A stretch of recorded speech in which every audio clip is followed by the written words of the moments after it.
تو یہ شوبز کی دنیا کا بھیانک انجام ہے. تو یہ جو دنیا ہے نا فلموں اور ڈراموں کی دنیا، اس میں 2 کیس تو آپ کے سامنے آ چکے ہیں. 1 مہینے کے اندر 2 اداکاراؤں کی موت ہوئی ہے اور دونوں کی لاش میں بدبو سے پتہ چلا کہ مر گئی ہیں. اس سے پتہ چلتا ہے دین کو چھوڑنے کے بعد انسان کے ہاں رشتوں کی کوئی ویلیو نہیں رہتی، صرف مادی رشتوں کی ویلیو ہے. پیسہ پیسہ پیسہ. یہ کتنی بڑی تباہی ہے. ایک اداکارہ کی لاش 9 مہینے بعد مل رہی ہے. اس کے ابا کہہ رہے ہیں کہ مجھے اس سے کوئی لینا دینا نہیں ہے. میڈیا نے اس کے ابا پہ اتنا دباؤ ڈالا.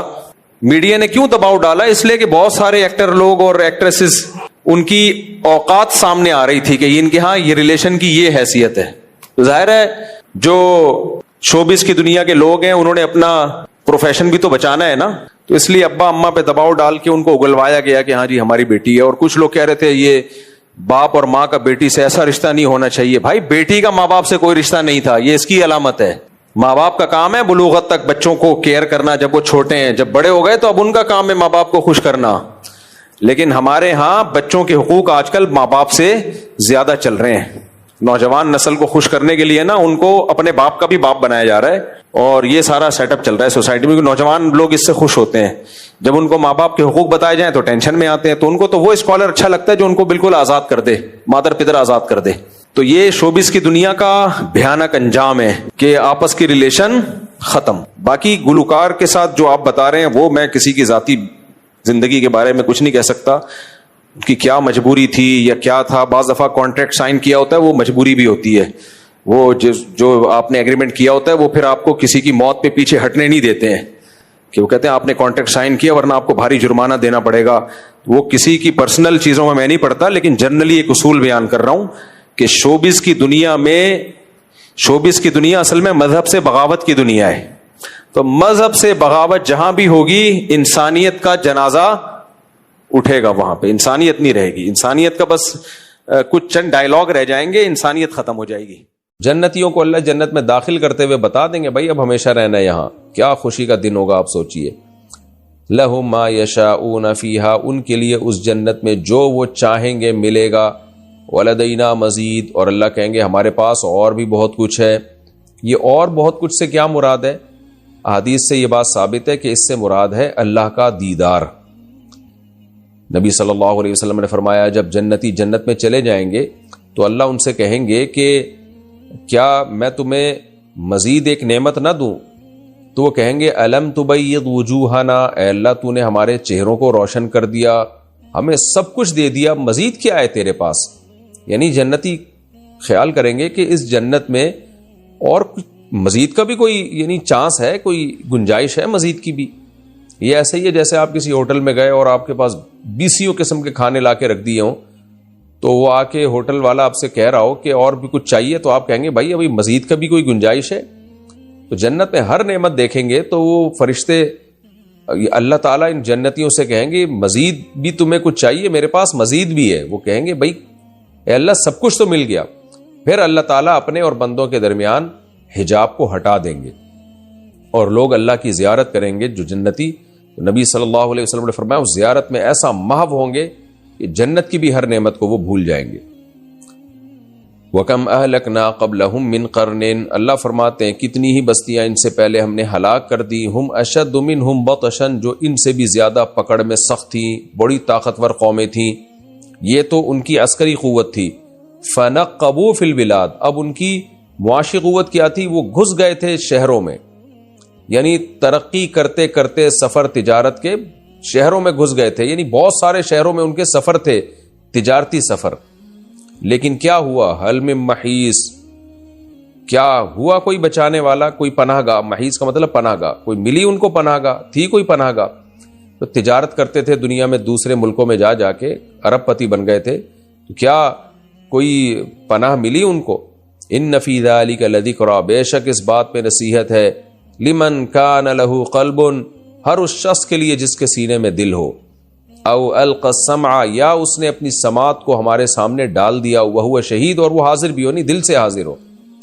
میں نے ترجمے میں اس کی تفسیر یہ بتائی تھی کہ یہ او جو ہے یہاں بل کے معنی میں ہے، لیکن ایک دوسری تفسیر ہے جس کو حضرت حکیم الامہ نے اختیار کیا ہے، مولانا شریف تھانوی رحمہ اللہ نے. وہ تفسیر کیا ہے کہ لمن کان لہ قلب، کہ ان باتوں میں یعنی قرآن میں یا سورہ قاف میں جو آیتیں اللہ نے بیان کی ہیں ان میں نصیحت ہے لمن کان لہ قلب، ہر اس شخص کے لیے جس کے سینے میں دل ہے، یا دل نہ بھی ہو، یعنی دل کا مطلب دل کی مکمل توجہ نہ بھی ہو تو کم از کم اتنا کر لے کہ اپنی سماعت کو ہماری طرف متوجہ کر لے اور دل کو حاضر رکھنے کی کوشش کرے.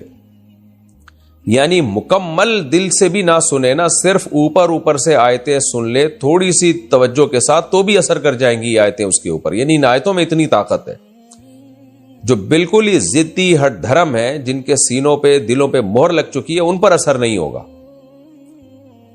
یعنی ان پر ہماری آیتوں کا اثر نہیں ہوگا. جو تھوڑی بھی توجہ کے ساتھ سن رہا ہے اور اس کے دل میں عناد نہیں ہے، یعنی وہ اس نے یہ تہیہ نہیں کر رکھا کہ میں نے اللہ پر ایمان ہی نہیں لانا ہے، تو ایسے شخص کو بھی نصیحت اثر کرے گی جو تھوڑی سی توجہ دے. یعنی جس کے لمن کان لہ قلب کا مطلب جس کے سینے میں دل ہے. دل تو ہر ایک کے سینے میں ہوتا ہے، یہ کنایا ہے کہ جو مکمل دل کے ساتھ سنے اس پر بھی اثر ہوگا، اور جو مکمل دل کے ساتھ نہ بھی سنے بس وہ ہماری محفل میں حاضر ہو، تھوڑا سا دل متوجہ کرے اور سماعت کو ہماری طرف ڈال دے. یعنی کانوں سے آیتیں گزر بھی جائیں تو بھی اثر کر جاتی ہیں.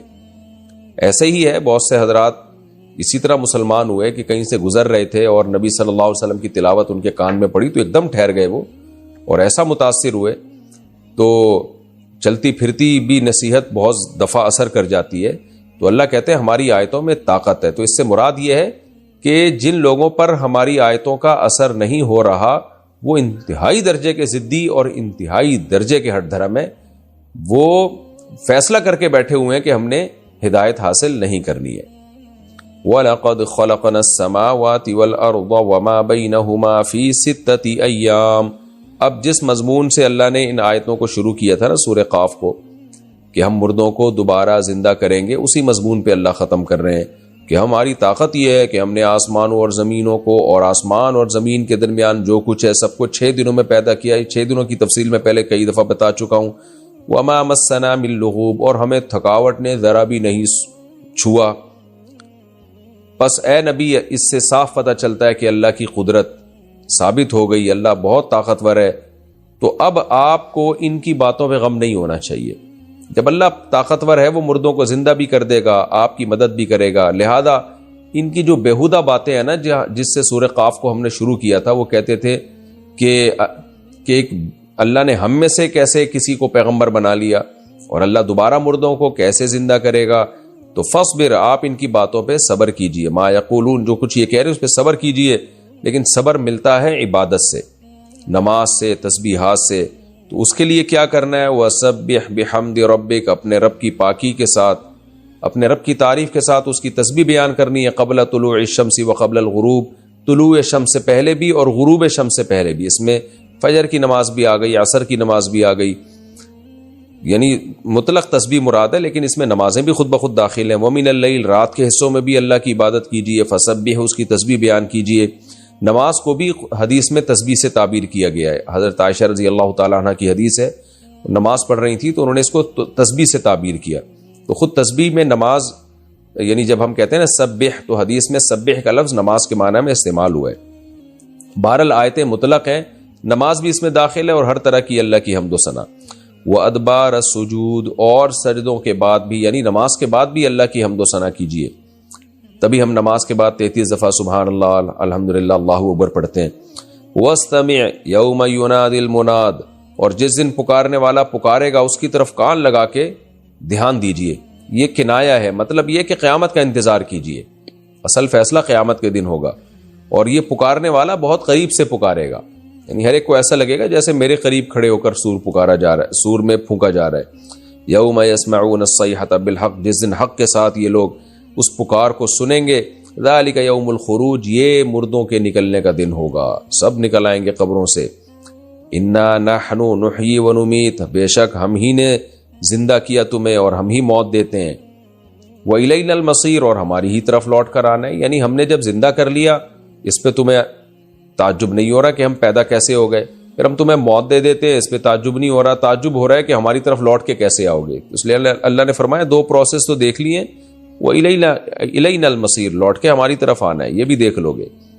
یہ کب ہوگا؟ یوم تشقق الارض عنہم سراعا، جس دن زمین ان سے پھٹے گی اس طرح کے یہ دوڑ رہے ہوں گے میدان حشر کی طرف.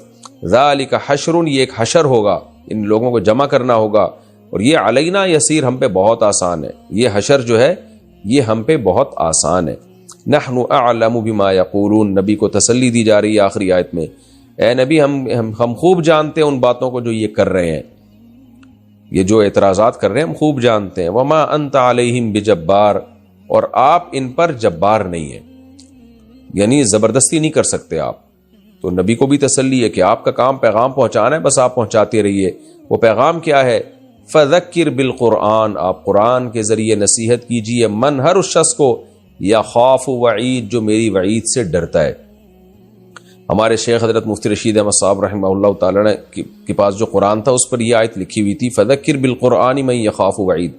حضرت فرماتے تھے قرآن مجید کے ٹائٹل پہ نا یہ مجھے سب سے زیادہ جو آیت پسند ہے، یعنی جو حضرت کی خواہش تھی کہ قرآن کے ٹائٹل پہ جو آیت ہونی چاہیے وہ یہ ہونی چاہیے، فذکر بالقرآن من یخاف وعید، یعنی ایسے قرآن پہ باہر لکھا ہوا ہونا چاہیے، تاکہ جب ہم قرآن کی تلاوت شروع کریں تو ہمیں پتہ چل جائے کہ بھائی اس سے اللہ نے کہہ دیا کہ ڈرائیں اس شخص کو، نصیحت کیجیے اس شخص کو جو میری وعید سے ڈرتا ہے. تو ڈرنے والے لوگوں پر اثر ہوگا، اور جن کے دل سخت ہو چکے ہیں ان پر قرآن کا کوئی اثر نہیں ہوتا. خیر، کسی نے پوچھا ہے میری 42,000 روپے تنخواہ ہے، ساری تنخواہ گھر کی ضروریات میں خرچ ہو جاتی ہے، کیا میں کسی کو زکوٰۃ دے سکتا ہوں؟ رہنمائی فرمائیے. بھائی جب 42,000 روپے تنخواہ ہے اور تنخواہ گھر میں خرچ ہو جاتی ہے تو آپ پہ زکوٰۃ واجب نہیں ہے، لازم نہیں ہے. دینا چاہیں تو نفلی صدقے کا ثواب ملے گا آپ کو، بہت اچھی بات ہے، لیکن پہلے اپنے گھر والوں کی فکر کریں. ایسا نہ 42,000 روپے آپ نے پکڑا دیے تو پھر کل دوسروں سے زکوٰۃ مانگتے پھر رہے ہو، یہ نہیں ہونا چاہیے. آسمہ صاحبہ انڈیا سے، اگر شوہر ظلم کرے اور بدنام کرے تو کیا اس پر پولیس کیس کر سکتے ہیں؟ ظلم کی نوعیت کیا ہے؟ تھوڑی بہت اونچ نیچ ہر گھر میں ہوتی ہے، کبھی بیوی کی طرف سے حقوق میں کوتاہی ہوتی ہے، کبھی شوہر کی طرف سے. تو میاں بیوی کا جو رشتہ ہے وہ برداشت ہی کی بیس پہ چلتا ہے. پورے حقوق لینے کی کوشش کریں گی تو کبھی بھی نہیں چلے گا. اور شوہر کو بھی میں یہی کہتا ہوں کہ 100% چاہو گے کہ بیوی میری فرما بردار بن کے رہے تو ایسا نہیں ہو سکتا، کچھ نہ کچھ برداشت ہر ایک نے کرنا پڑتا ہے. باقی اگر ظلم کی نوعیت بہت زیادہ بڑھ چکی ہے تو پھر بھائی سیدھا اس سے علیحدگی لیں. پولیس کیس کی کیا ضرورت ہے؟ علیحدگی لیں. ایسا آدمی شوہر بھی ہو اور تھانے میں بھی ہو، یہ نہیں ہو سکتا. وہ پھر شوہر رہے گا نہیں، شوہر والی وہ کیسے بیوی سے محبت کرے گا؟ تو اس سے تو ظلم اور بڑھنے کا خطرہ ہے. پولیس کبھی بھی ظلم کو گھروں کے اندر جا کے نہیں روک سکتی، یہ خوب ذہن میں رکھیں. جس نے ظلم کرنا ہوتا ہے نا وہ اس طریقے سے کر لیتا ہے کہ پولیس کیس بن ہی نہیں سکتا. تو اس لیے ایسے آدمی سے جان چھڑائیں. بہرحال اگر کوئی بے تحاشا مارتا پیٹتا ہے، کوئی خدا نہ خواستہ کوئی جان کا خوف ہے، تو پولیس کیس بھی کیا جا سکتا ہے. میں جائز ناجائز کی بات نہیں کر رہا، لیکن بیوی جب شوہر کے خلاف تھانے میں چلی گئی تو پھر شوہر کے دل میں بیوی کی ویلیو رہتی نہیں ہے، تو وہ رشتہ ویسے ہی ٹوٹ جاتا ہے. تو آپ پہلے ہی توڑ دیں اس کو. عدالت سے تنسیخ نکاح کروایا جا سکتا ہے، شرعی عدالت سے. اگر واقعی شوہر سنگین نوعیت کا ظلم کر رہا ہے جو ناقابل برداشت ہے، تو ایسی صورت میں تو پھر کورٹ کا سہارا لینا چاہیے. یعنی خلا بھی لیا جا سکتا ہے، تنسیخ نکاح بھی. خلا کا مطلب تو یہ سیدھا شوہر سے کہا جائے کہ میری جان چھوڑو. لیکن اگر کوئی ایسے علاقے میں ہے کہ جہاں شوہر جان بھی نہیں چھوڑتا اور کوئی عدالت بھی نہیں ہے، کوئی کورٹ بھی نہیں ہے شرعی عدالت، اور عورت کو خطرہ ہے کہ یہ بند رکھا ہوا ہے اس نے اور باقی جان سے مار دے گا، کوئی راستہ ہی نہیں ہے اس کے پاس، یا ہڈی توڑ دے گا، یا بے تحاشا جانوروں کی طرح کوٹتا پیٹتا ہے، یا بات پہ ذہنی ٹارچر کر کے دماغی مریض بنا دیا ہے، تو پھر ایسی صورت میں ظاہر ہے مظلوم عورت کے پاس پولیس کے علاوہ کوئی راستہ رہتا نہیں ہے. خاندان کے بڑے بھی بعض دفعہ ساتھ نہیں دے رہے ہوتے. یعنی یہ تمام چیزیں تو جب ہیں کہ پہلے عورت ایسے مرد سے علیحدگی لے، علیحدگی کے تمام دروازے بند ہو جائیں تو پھر ہے کہ آپ جائیں کورٹ کی طرف، کیونکہ تھانے کی طرف، کیونکہ بعد میں بھی پھر علیحدگی ہی ہونی ہے. تو پہلے ہو جائے اور نقصان سے پہلے ہو جائے، زیادہ اچھا ہے. انڈیا سے کسی نے پوچھا ہے میں نے آن لائن آرڈر کر کے کچھ منگوایا تھا، وہ سامان مجھے موصول ہو گیا، مگر ایپ میں یہ ظاہر ہوا کہ آپ کا آرڈر کینسل ہو گیا اور پیسے بھی مجھے واپس دے دیے گئے. میں نے رابطہ کیا تو انہوں نے کہا وہ پیسے آپ رکھ لیجئے، کچھ ٹیکنیکل ایشو کی وجہ سے ایسا ہوا، تو کیا میرے لیے وہ پیسے رکھنا جائز ہوگا؟ جب انہوں نے کہہ دیا پیسے رکھ لیں تو رکھ لیں، اللہ کا نام لے کے. وہ اگر کہہ رہے ہوتے ہیں نہ رکھیں، یہ دھوکہ ہوا ہے. ویسے یہ نقصان تو کمپنی کا ہوتا ہے، لیکن کمپنی نے میرا خیال ہے اتنی اجازت دی ہوئی ہوتی ہے کہ اگر ایپ میں کوئی گڑبڑ کی وجہ سے سامان ڈیلیور ہو جائے اور ایپ میں شو یہ ہو کہ ڈیلیور نہ ہو، تو کمپنی پھر چشم پوشی سے کام لیتی ہے. اور وہ کہتی ہے جانے دو بھائی، کیونکہ ان کے پھر سسٹم میں بڑی اس کو مینج کرنا، سسٹم میں اس کو حساب کتاب کرنا ان کے لیے بہت مشکل ہوتا ہے۔ انجم صاحب ممبئی سے، جس رسی پر ناپاک کپڑے سکھائے جاتے ہیں اس پر پاک کپڑے سکھائے جا سکتے ہیں یا اس رسی کو پاک کرنا پڑے گا؟ دیکھو، اگر ناپاکی گیلی تھی اور رسی پہ آپ نے کپڑے ڈال دیے اور وہ گیلی ناپاکی والا حصہ رسی پہ لگ گیا تو پھر رسی ناپاک ہو گئی۔ تو ایسے ہی ناپاک رسی پہ آپ جب گیلے کپڑے ڈالیں گے تو وہ بھی ناپاک ہو جائیں گے۔ تو اس لیے اگر ناپاک کپڑے ناپاک تھے مگر خشک ناپاکی تھی، گیلی نہیں تھی، تو ناپاکی خشک ہو چکی، جیسے پیشاب لگا ہوا تھا بچوں کی شلوار یا پینٹ وغیرہ پر اور وہ پیشاب خشک ہو گیا